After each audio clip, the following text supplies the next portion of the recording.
Shivani madam ने तुम्हें अपना एहसान निभाने को कहा है। राघव की आवाज उस छोटे से मकान की दीवारों से टकराई, मानो हवा भी ठहर गई हो। ये मकान किसी और का नहीं, बल्कि सिद्धार्थ का था। एक साधारण सा घर, पर उसके भीतर आज जो माहौल था वो साधारण नहीं था। सिद्धार्थ ने राघव के हाथ से सफेद लिफाफा लिया, फिर पास रखे गिलास से एक लंबा घूंट भरा, जैसे उस घूंट के साथ आने वाले बोझ को निगल जाना चाहता हो। राघव ने गहरी सांस ली और तेजी से बोला, मैडम ने कहा है मेंस बॉक्स नाम की एक नई कंपनी आईना को ब्रांड एम्बेसडर बनाना चाहती है। आज रात ठीक 8 बजे मीटिंग रखी गई है। राघव ने एक ही सांस में सब कुछ कह दिया। कमरे में कुछ पल के लिए सन्नाटा छा गया। सिद्धार्थ की आंखें कभी राघव की ओर टिकती तो कभी उस सफेद लिफाफे पर जो अब उसके हाथ में था। फिर उसने गहरी सांस ली, जैसे भीतर कोई जंग चल रही हो, और धीमे स्वर में कहा, ठीक है,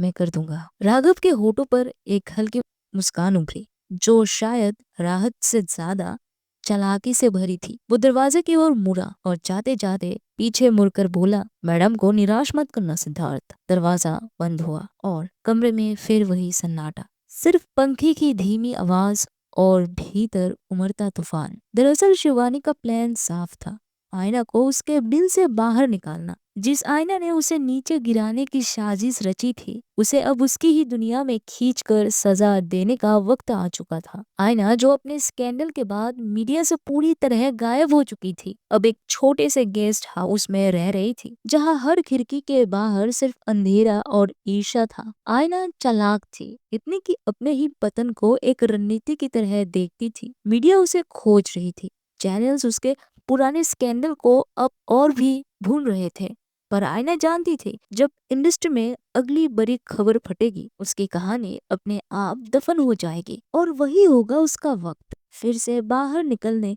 और नई पहचान बनाने का। वो अपने कमरे की खिड़की से बाहर झांक रही थी, जैसे अंधेरे के बीच वो अपने अगले कदमों के बिसात बिछा रही हो। वही दूसरी ओर सिद्धार्थ था, एक ऐसा आदमी जो किसी और की साजिशों का हिस्सा बनना नहीं चाहता था, पर शिवानी के एहसान का बोझ उसे झुकाए जा रहा था। उसे बखूबी पता था शिवानी और आयना के बीच असली शैतान कौन है। उसने हाथ में पकड़े सफेद लिफाफे को खोला।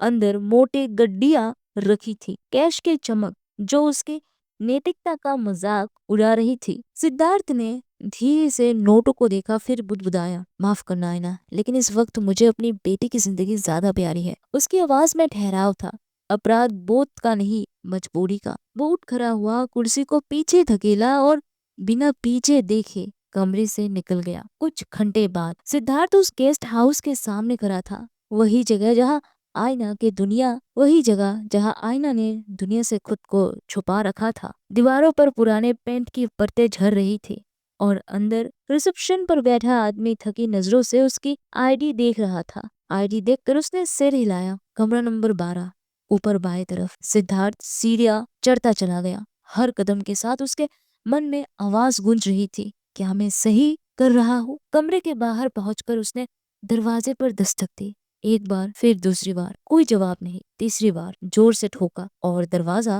धीरे से खुला। अंदर आईना थी, बिखरे बाल, हल्की थकान, पर आंखों में वही पुरानी चमक। उसने हल्का मुस्कुराते हुए कहा, कहो सिद्धार्थ, क्या बात है? इतने दिनों बाद याद आई मुझे। सिद्धार्थ ने उसकी आंखों में देखा। वो जानता था इस बार मिलने के बाद सब कुछ बदलने वाला है। तुम्हारे लिए एक ऑफर आया है, सिद्धार्थ ने आईना की तरफ देखते हुए कहा। कौन सा? आईना की आंखों में एक अजीब सी चमक थी। एक नई कंपनी है, मेंस बॉक्स। वे तुम्हें अपने प्रोडक्ट का ब्रांड एम्बेसडर बनाना चाहते हैं। आईना उछल पड़ी, उसके आंखों में पैसों का ख्वाब नाच उठा। देखा सिद्धार्थ, मैंने कहा था ना, दुनिया फिर मेरे पीछे दौड़ेगी। जैसे ही मेरे पास एक कॉन्ट्रैक्ट आएगा और पैसा आएगा, मैं तुम्हारी सारी बकाया सैलरी दे दूंगी। उसकी आवाज में खुशी थी, लेकिन उस खुशी में सिद्धार्थ के लिए रत्ती भर भी ग्रेटिट्यूड नहीं थी। फिर उसने आगे जोड़ते हुए कहा, जाओ मेरे लिए उस शाम के लिए बेहतरीन कपड़े जाओ मेरे लिए उस शाम के लिए बेहतरीन कपड़े खरीद कर लाओ। मेरे पास पैसे नहीं है, सिद्धार्थ ने कुछ देर की चुप्पी के बाद कहा। उसकी आवाज भारी थी। जो थोड़े बहुत बचे हैं वो मेरी बेटी की दवाई के लिए है। मेरी बेटी बीमार है। आयने ने उसकी ओर घूर कर देखा। उसके चेहरे पर खुशी की जगह क्रूरता छा गई। तो क्या हुआ? आयना ने गुस्से से चिल्लाया। एक दिन दवाई नहीं लगी तो मर नहीं जाएगी। जाओ, ये डील मेरी जिंदगी बदल सकती है। मुझे ये मौका किसी किसी भी कीमत पर चाहिए। सिद्धार्थ बस उसे देखता रह गया। उसे विश्वास नहीं हो रहा था कि आईना इतनी बड़ी, इतनी हृदयहीन बात इतनी आसानी से कह सकती है। एक गहरी सांस लेकर उसने अपनी हार मान ली। ठीक है, ये आखिरी बार होगा, सिद्धार्थ ने कहा। तैयार हो जाओ, हम आज शाम को जा रहे हैं। सिद्धार्थ भारी कदमों से वहां से निकला। उसे एहसास हुआ कि उसने जिस आईना के लिए अपना सब कुछ दांव पर लगा दिया था वो कितनी खोखली, कितनी स्वार्थी हो चुकी है। शुक्र है शिवानी ने उसे पहले ही कुछ अतिरिक्त पैसे दिए थे, वरना आईना ये पैसा लौटाती भी या नहीं कौन जानता था। शाम ढल चुकी थी। आईना तैयार होकर शिवानी द्वारा असाइन किए गए 5 स्टार होटल में जा पहुंची। होटल की भव्यता देखकर आईना की आंखें चमक उठी। उसे यकीन हो गया कि उसे अप्रोच करने वाली कंपनी कोई छोटी मोटी नहीं बल्कि एक कॉर्पोरेट जायंट है। अपने आने वाले कल का सुनहरा सपना आंखों में लिए वो अंदर की ओर बढ़ चली। जैसे जैसे वो सिद्धार्थ के साथ होटल के अंदर जा रही थी, लोगों की नजरें उन्हें अलग ढंग से देख रही थी। सबकी आंखों में वही पुराना स्कैंडल था।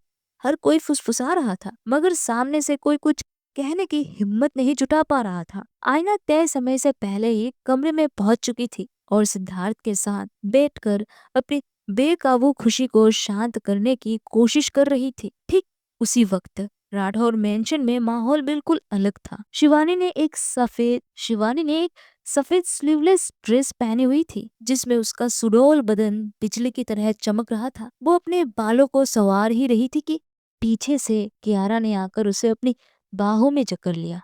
कियारा ने उसके कंधे पर सिर रखा और धीमी शिद्दत भरी आवाज में बोली, मेरा दिल कर रहा है तुम्हें यही जमीन पर पटक कर नोच लूं। अच्छा, शिवानी ने मुस्कुराते हुए जवाब दिया। कियारा ने शिवानी की कमर को और कसते हुए उसे अपनी से सटाया और होठ चूमने के लिए आगे बढ़ी। इससे पहले कि उनके होठ मिलते शिवानी ने बीच में अपनी उंगली रख दी।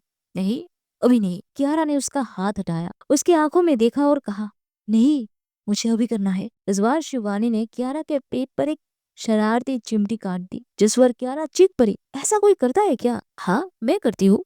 मैंने कहा ना, अभी नहीं। तुम्हें समझ नहीं आता? शिवानी ने खुद को ठीक किया। कियारा पीछे से कटाक्ष करती है, तुम उस चुड़ैल से मिलने जा रही हो लेकिन बर्ताव ऐसे कर रही हो जैसे मानो वो तुम्हारी बीवी हो। शिवानी ने कोई जवाब नहीं दिया। उसने अपने होठों पर आखिरी बार लिपस्टिक फेरते हुए कियारा की ओर मुड़ी, उसकी कॉलर पकड़ी और बोली, बीवी तो मेरी एक है, लेकिन मुझे लगता है आज उसे सजा की सख्त जरूरत है। एक हल्की सी स्mirk के साथ वो बाहर निकल ली। पीछे कियारा ने शिवानी के इस बोल्ड अंदाज को देखकर मुस्कुराते हुए कहा, अच्छा जी, चलो देखते हैं कि सजा किसे मिलने वाली है, मुझे या तुमको। और फिर एक रहस्यमय मुस्कान के साथ ड्रॉयर की तरफ देखने लगी। मेंशन से बाहर निकलते ही सहदेव और राघव शिवानी के इंतजार में खड़े थे। राघव ने तुरंत उसके लिए दरवाजा खोला और गाड़ी तेजी से चल पड़ी। एक तरफ शिवानी आईना से मिलने चल पड़ी थी, वहीं दूसरी ओर आईना होटल के कमरे में घड़ी की ओर देख रही थी। रात के 9 बज चुके हैं, लेकिन वो लोग अभी तक आए क्यों नहीं? सिद्धार्थ, जरा कॉल करूं उनको, देखो कहीं उन्होंने प्लान कैंसिल तो नहीं कर दिया। सिद्धार्थ ने एक फीकी मुस्कान के साथ कहा, तुम चिंता मत करो, उनसे मेरी बात हुई है, वो आते ही होंगे। सिद्धार्थ ने झूठ कहा था। वो जानता था कि शिवानी अगर आईना को सबक सिखाना चाहती है तो वो जरूर आएगी। आखिर ये सारा नाटक उसी के लिए रचा गया था। आईना ने सिद्धार्थ की बातों पर यकीन किया और मेंस वॉक्स के एग्जीक्यूटिव से मिलने के लिए बेताबी से तरसने लगी। समय बीतता जा रहा था। हर गुजरता पल आईना के लिए सदियों जैसा था। उसे 10 मिनट पहले